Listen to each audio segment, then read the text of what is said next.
Nagpunta nga ako dito sa may Hilltop Hardware para bumili nito. Shell Advance, mas maganda daw ito kumpara sa mga ibang langis kasi nga mas advance. Gaya ng jowa mo kung mag-isip, napaka-advance kesyo meron kang babae, ganito ganyan. Nakakagutom yung love story nyo, puro kayo away at bati. Kaya nga naman nagpainit ako ng tubig kasi yung relasyon nyo nalalamig.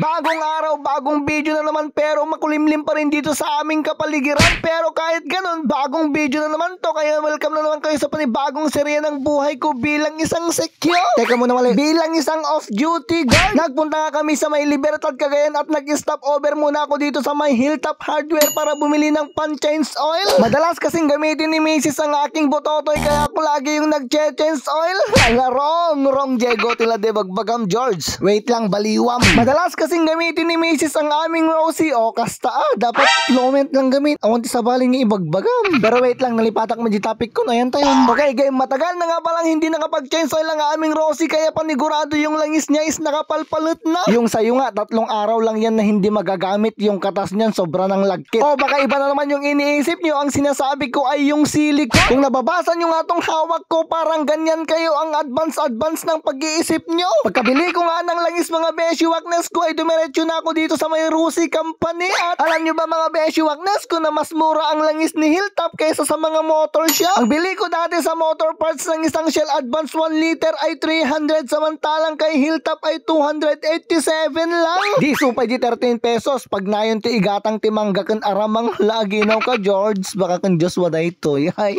rampang. Tignan nyo naman ang mukha ng manong nyo si Q habang naghihintay sa warwar ni ko. Este mekaniko. Pinalamig lang muna ni kuya ito para daw hindi masira. Gaya ng relasyon nyo, dapat palamigin mo muna yung ulo niya bago ka sumungbat para hindi masira yung pagmamahalan yung dalawa.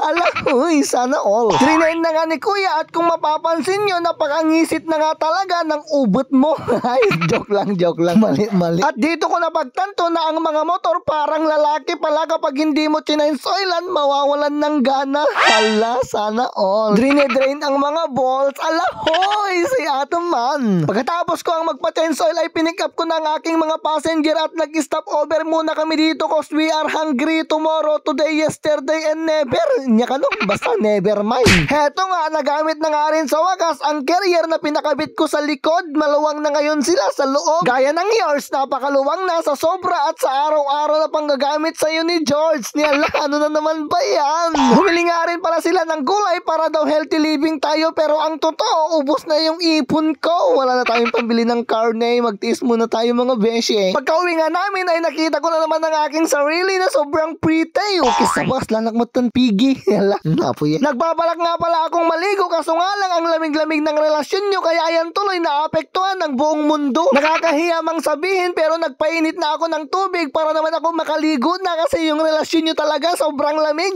Pagkalipas nga ng ilang minuto yung insaan ko agburburag na. Sana naman yung relasyon nyo maayos na para yung klima natin maiba. Kung hindi rin lang naman yan maayos, di na may mayat lang nun agsina kay ngadwatap no di kami may ramraman o kisti sabat. At yan nakaligo na nga ako. I'm very refreshing na. At maraming salamat nga rin po pala sa mga patuloy na sumusuporta. Sana po wag niyo pong kalimutan yung pangalan ko sa balota.